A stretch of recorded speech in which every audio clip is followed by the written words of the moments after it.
Eu sou humano e, portanto, nada do que é humano me é estranho. Assim falava o poeta e dramaturgo romano Terêncio, e assim falo eu, Flávio Ricardo Vassoler, escritor, professor, youtuber e nômade, fiel como os pássaros migratórios. E hoje, em mais uma resenha de livro aqui do meu canal do YouTube, Flávio Ricardo Vassoler, eu trago para vocês uma discussão a respeito da obra O Colapso da Democracia no Brasil,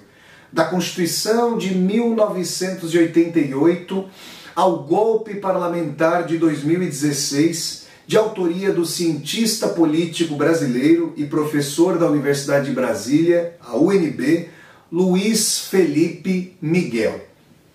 Esse livro, pessoal, foi publicado pela editora Expressão Popular. Muito bem. Esse livro é muito interessante, pessoal, como um panorama desse processo contraditório, em enorme medida limitado, de transição histórica, política, social e econômica da última ditadura civil-militar que houve no Brasil até uma abertura democrática que implica uma série de limitações para as expressões das demandas legítimas, fundamentais, emancipatórias das camadas populares brasileiras. Vamos lá, vamos pegar alguns marcos importantes desse livro do professor Luiz Felipe Miguel para nós discutirmos as peculiaridades do processo de transição da ditadura civil-militar a uma certa abertura democrática à brasileira. Em primeiro lugar, é importante frisar que o fim da ditadura militar mostra ainda a força de barganha dos antigos mandatários da caserna, da cúpula das Forças Armadas, para negociar uma transição que exercesse pressão sobre a Assembleia Constituinte de tal maneira que a emenda Dante de Oliveira,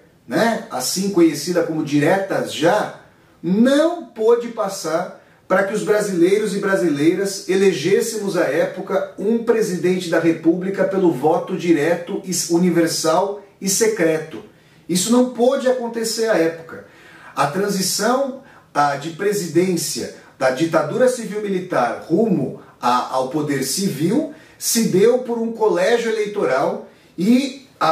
o político José Sarney, que pertencia ao partido mais vinculado à ditadura, à Arena, a Aliança Renovadora Nacional, de tal maneira que foi o José Sarney o primeiro presidente do período civil, do período pós-ditadura no Brasil. E só em 1989 pôde haver uma eleição direta para presidente, em que, no segundo turno, se defrontaram Luiz Inácio Lula da Silva, do campo progressista, do campo da esquerda, representando o Partido dos Trabalhadores, e Fernando Collor de Mello, que viria a ser eleito. Isso colocado, nós temos uma dimensão de que a ditadura civil-militar havia se desgastado profundamente, de meados da década de 70 em diante, o mundo passou pela crise do petróleo fortíssima, isso afetou profundamente os resultados econômicos do Brasil, a questão da tortura, a questão das arbitrariedades de Estado, tudo isso vinha sendo internacionalmente, vinha sendo denunciado de forma internacional, mas havia suficiente força na caserna, na cúpula das Forças Armadas para dizer, nós saímos, mas com uma transição lenta, gradual e segura. Por outro lado, as conquistas populares lograram estabelecer uma carta constitucional no Brasil que, para os marcos da história brasileira, com seu sumo conservadorismo, com elites históricas que têm muita dificuldade em aceitar as demandas populares e em fazer com que a maior parte da população brasileira seja incluída na dimensão do orçamento público, em uma dimensão civilizatória, com saneamento básico, com educação pública de qualidade, com saúde pública de qualidade, com oportunidades civilizatórias básicas, mínimas, fundamentais para a população, É nessa medida que a gente percebe que a Carta Constitucional de 1988, que vem sendo, nesse momento, radicalmente solapada, é uma carta bastante progressista em termos da história brasileira. À época, a esquerda brasileira organizada, e vale frisar que ali em fins da década de 80, mesmo com a crise do bloco socialista, ainda havia a União Soviética, de tal maneira que havia um marco que poderia, ao menos nominalmente, ser tido como contraposto ao capitalismo. Havia a dimensão de que a esquerda tentasse conseguir mais do que a Carta de 1988 poderia alcançar. Hoje nós vemos que, em face da história do Brasil, é de fato uma carta progressista que garante, por exemplo, a função social da propriedade, que garante o ensino público universal, o acesso aos cargos públicos, afora, claro, os cargos de confiança, mas o acesso à carreira pública única e exclusivamente por meio de concursos públicos, a dimensão de que o Estado pode participar da economia, a dimensão ali das garantias e liberdades individuais. Mas, Flávio, todos esses processos garantidos pela Constituição de 88 são de difícil consecução na realidade. Por quê? E é do dever da Constituição de 88 até o panorama, um voo panorâmico que nos leva até o golpe de 2016, o golpe parlamentar que ceifou, apeou do poder a então presidente Dilma Rousseff. É nesse processo que nós percebemos que, se normativamente as forças organizadas, vejam, a Assembleia Constituinte, ela não é fruto de um passe de mágica. Numa Assembleia Constituinte, a pressão é a pressão que os diferentes grupos de interesse conseguem exercer junto à Assembleia Constituinte, que vai normatizar, legiferar, vai trazer ali a estruturação, a espinha dorsal da Constituição. À época, o movimento sindical, à época, os movimentos sociais, os movimentos políticos, os partidos mais progressistas estavam suficientemente organizados para que suas várias expressões pudessem ser apontadas na Carta de 88. Então é essa organização fundamental que trouxe à tona aquilo que nós poderíamos chamar de dever ser de uma Carta Constitucional que aponta para um projeto civilizatório no Brasil. Acontece que o arranjo institucional da democracia brasileira faz com que se trate de uma democracia de baixa intensidade, para nós falarmos com uma categorização do sociólogo português Boaventura de Souza Santos. E Flávio, o que vem a ser isso? Nós podemos ter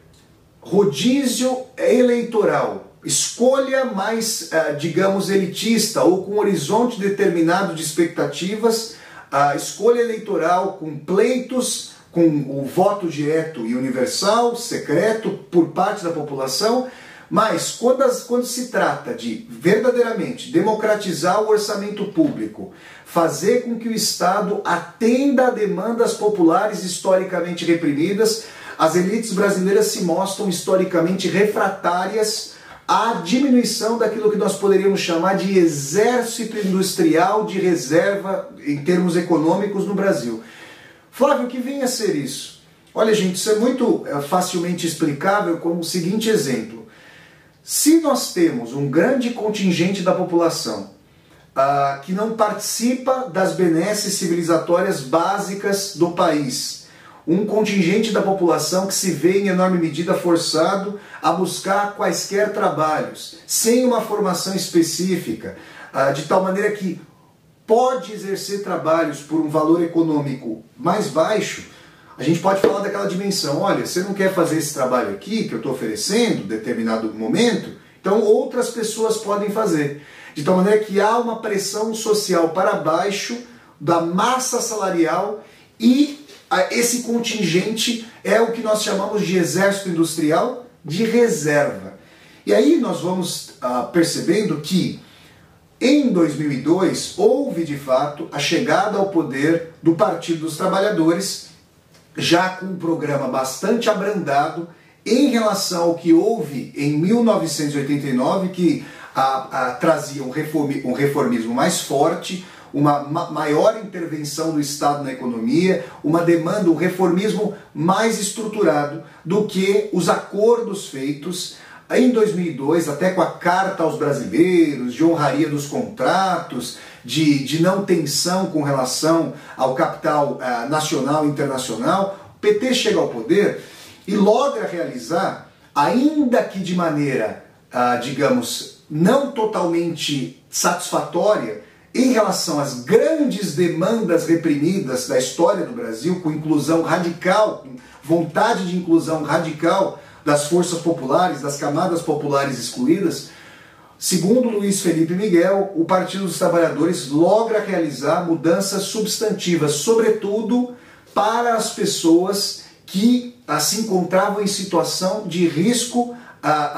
alimentar crônico, situação de inanição, situação de miséria. O Brasil, segundo a Organização das Nações Unidas, saiu do mapa mundial da fome, isso é um fator muito louvável, criou uma ampla rede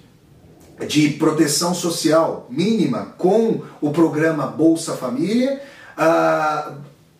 logrou incluir em políticas de consumo, em políticas de acesso a linhas de crédito, digamos, um contingente de população equivalente à população da Espanha. 40 milhões de pessoas puderam aí ter acesso a linhas de créditos em termos de eletrodomésticos, em termos de crediário mesmo, acesso a empréstimos bancários, uma bancarização, as pessoas podendo ter conta em bancos, coisa que antes não acontecia. Sem mencionar, por exemplo, a manutenção das leis trabalhistas, sem mencionar o aumento real do salário mínimo, a criação de universidades públicas federais, a criação de institutos técnicos federais. O que Luiz Felipe Miguel questiona, laudando esse processo mais inclusivo e democrático, o que Luiz Felipe Miguel questiona são não apenas as concessões profundas que o Partido dos Trabalhadores no poder precisou fazer para estabelecer aí o seu fluxo de governo junto com as forças do Congresso, amplamente patrocinadas por investimentos privados das campanhas, e aí nós temos esse processo que nós poderíamos chamar de uma democracia representativa, que em enorme medida representa muito menos o eleitor e a eleitora individuais e muito mais grupos de interesse econômico que, em enorme medida, patrocinam campanhas de deputados e senadores no âmbito da União, no âmbito dos estados e dos municípios, para depois suas pautas político-econômicas serem muito mais representadas do que as pautas da população como um todo. Então, quando nós pensamos no poder que grupos privados de saúde podem exercer em relação ao Congresso, nós pensamos, por exemplo, em desregulamentações ou em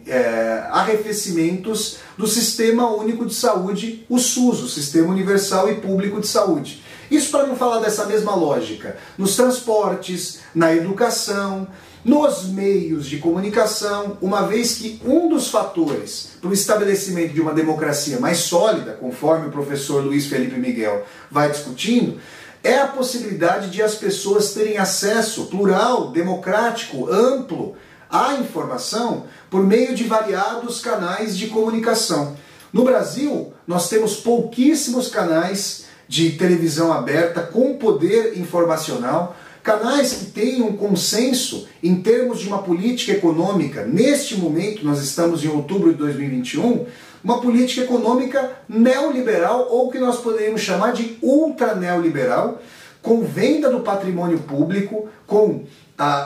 patrimônio público aí falando dos bancos públicos, da Petrobras, de outras empresas públicas, de tal maneira que o Estado brasileiro fique numa posição de muito menos poder de investimento, poder de inserção e de reconfiguração da sociedade brasileira com instrumentos econômicos de intervenção. É isso, em boa medida, que faz com que ainda haja, neste momento, outubro de 2021, apoio de alguns setores do grande capital financeiro e do grande capital industrial nacional e internacional do Brasil ao governo Jair Bolsonaro, que neste momento tem apoio cada vez mais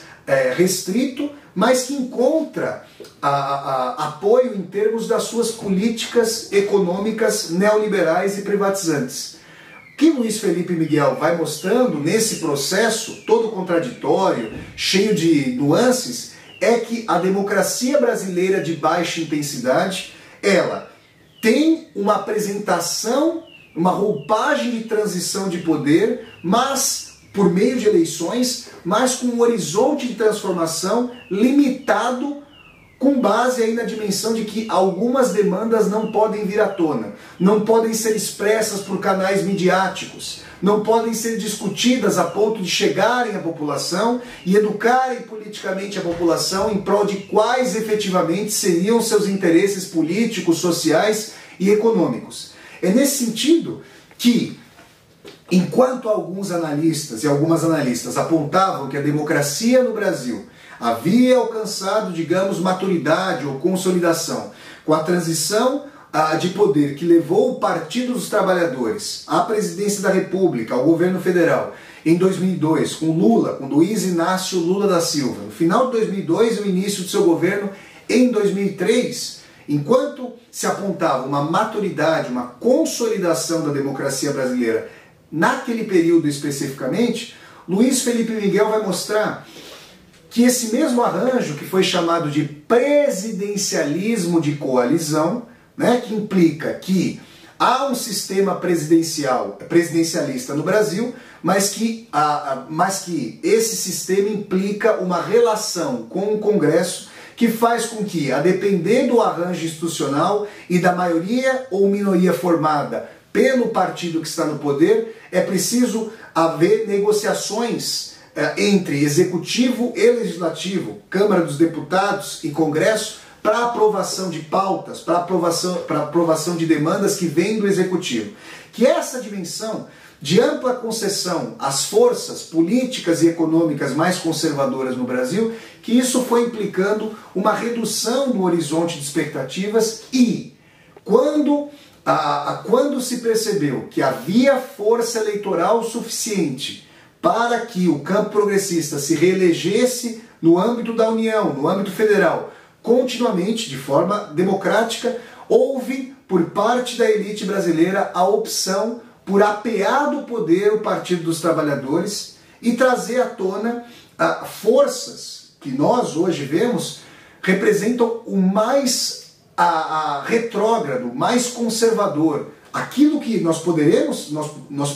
chamar, e já podemos chamar de neofascismo à brasileira. Forças de defesa a Estado policial e não a Estado social. Forças de apologia à ilegalidade da tortura,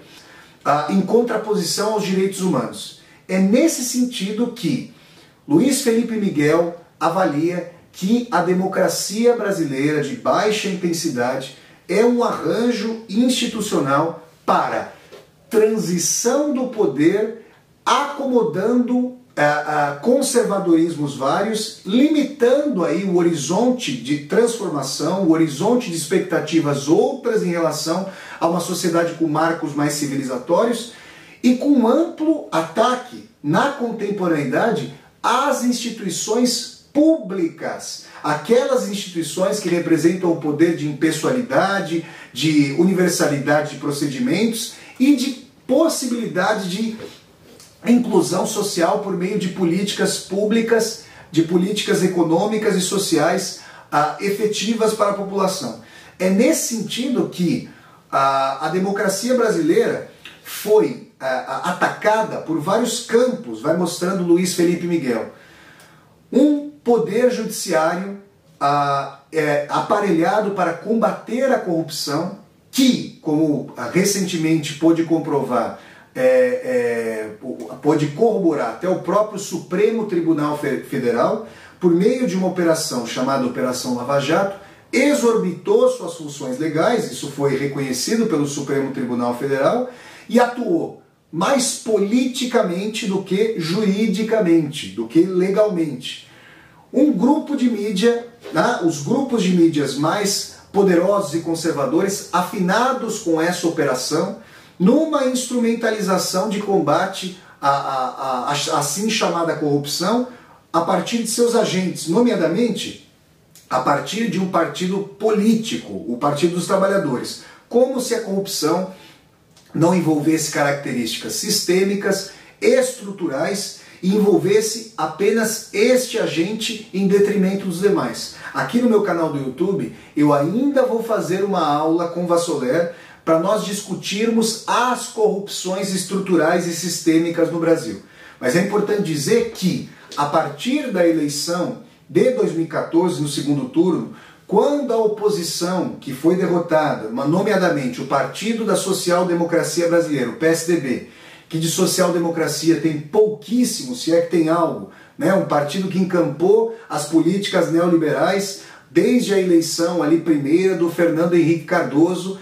que começou a governar em 1994, né? Na transição do governo Collor que sofreu impeachment, então do Itamar Franco, para o Fernando Henrique, nós temos políticas neoliberais com o PSDB. Então, nessa medida, nessa questão, com o questionamento do resultado da eleição que fez com que Dilma Rousseff se reelegesse,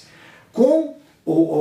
a coligação entre a oposição política do PSDB, e nós poderíamos chamar hoje os grupos midiáticos em contraposição ao Partido dos Trabalhadores, a ligação com a Lava Jato, e uma campanha midiático-política ferrenha para a criminalização do campo popular na representação popular, nós chegamos a um ponto que fazia com que, na eleição pós-2016, de 2018, o campo popular sofresse a maior pressão, o maior achaque que nós poderíamos falar da história da recente transição democrática no Brasil. De tal maneira que, sem a possibilidade da oposição tradicional, da direita tradicional no Brasil vencer as eleições, abriu-se caminho numa profunda criminalização do campo político como um todo, para que um campo tido como não político, né, a similitude do que aconteceu nos Estados Unidos em 2016. Eu estava morando nos Estados Unidos, eu estava em Chicago, quando o senhor Donald Trump se sagrou presidente dos Estados Unidos com uma campanha tida como de outsider, de forasteiro, daquele que não fazia parte do jogo político tradicional. O senhor Jair Bolsonaro, mesmo tendo sido congressista durante mais de 2 décadas, logrou, com todo esse espectro, com toda essa névoa, com todo esse rescaldo de questionamento ao campo progressista e à estrutura política como um todo, logrou chegar ao poder. E eu diria a vocês que há uma combinação no governo Jair Bolsonaro de amplo reacionarismo dos afetos, dos valores mais conservadores da sociedade brasileira em termos de questionamentos dos direitos humanos, com as políticas mais predatórias em termos neoliberais, de privatismo. Então, nessa medida, há uma conciliação na negação da política, na negação da possibilidade de a política representar os auspícios populares, nesse consenso midiático-jurídico criado para, digamos, criminalizar o campo popular. Há uma dimensão de ascensão daquilo que nós vamos chamar de neo-autoritarismo à brasileira, de tal maneira que chega ao poder, então, Jair Bolsonaro, nesse bojo do questionamento à estrutura política, ao campo político, às possibilidades democráticas no Brasil, com cada vez mais alarde a intervenções militares e a uma retomada militar, uma retomada ditatorial no Brasil, que todas e todos nós tememos e que foi aventada, tem sido aventada em meio a esse governo federal atual. É nesse sentido, então, que o livro do professor Luiz Felipe Miguel, cientista político e docente da Universidade de Brasília, a UNB, é importante para pontuar as conquistas, mas os limites dessa transição democrática ou de baixa intensidade democrática da nossa última ditadura civil-militar até a contemporaneidade. E o professor Luiz Felipe Miguel é pródigo em dizer que o mesmo arranjo que permitiu que o Partido dos Trabalhadores, em termos institucionais, realizasse mudanças importantes para os grupos historicamente marginalizados, foi um arranjo palaciano, intracongressual, na relação do Executivo com o Legislativo, que não só permitiu o golpe parlamentar de 2016, com uma justificativa ali descabida, que o próprio Supremo Tribunal, por meio dos seus agentes, já reconheceu ser uma medida ali descabida para embasar um processo de impeachment, como mostrou que esse arranjo de não inserção dos movimentos sociais, dos grupos sociais, de reconhecimento social, fazendo com que o Estado se democratize, fazendo com que as políticas não aconteçam apenas de cima para baixo, mas também de baixo para cima, trazendo mais poder de pressão social junto ao Estado, que esse arranjo se implicou, em determinado momento, um processo de governabilidade para o Partido dos Trabalhadores, também implicou o seu isolamento, a sua possibilidade de apeamento do poder em face de arranjos institucionais afeitos aos poderes, às pressões dos grandes grupos políticos e econômicos no Brasil e no exterior, nesse conluio entre grande capital internacional e nacional para os ditames aí de para onde vai o Estado brasileiro. É nesse sentido que eu recomendo profundamente a leitura de O Colapso da Democracia no Brasil, da Constituição de 1988 ao golpe parlamentar de 2016, de Luiz Felipe Miguel, para que nós tenhamos uma compreensão da nova república,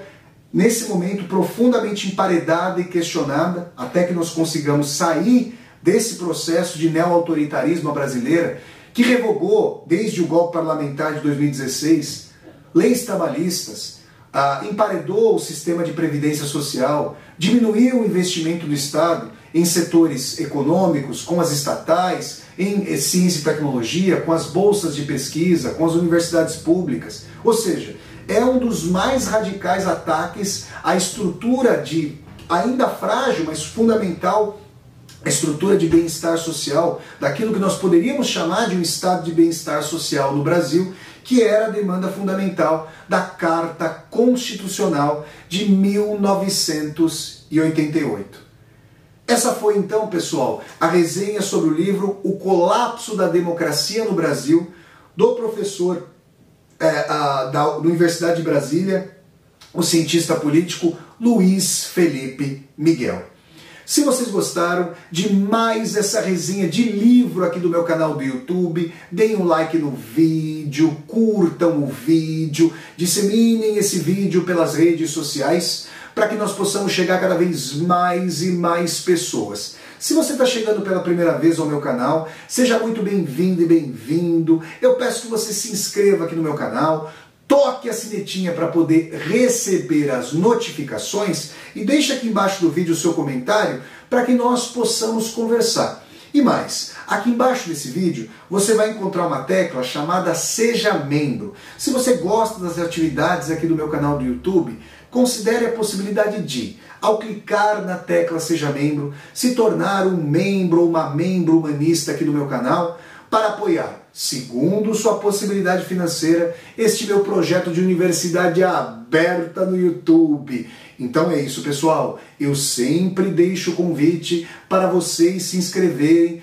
para vocês acompanharem, se inscreverem no meu canal e acompanharem as resenhas de livros aqui no meu canal do YouTube, que acontecem todas as terças-feiras, às 8 horas da noite, horário de Brasília, no Brasil. Então até a próxima resenha de livro, pessoal, e tchau, tchau!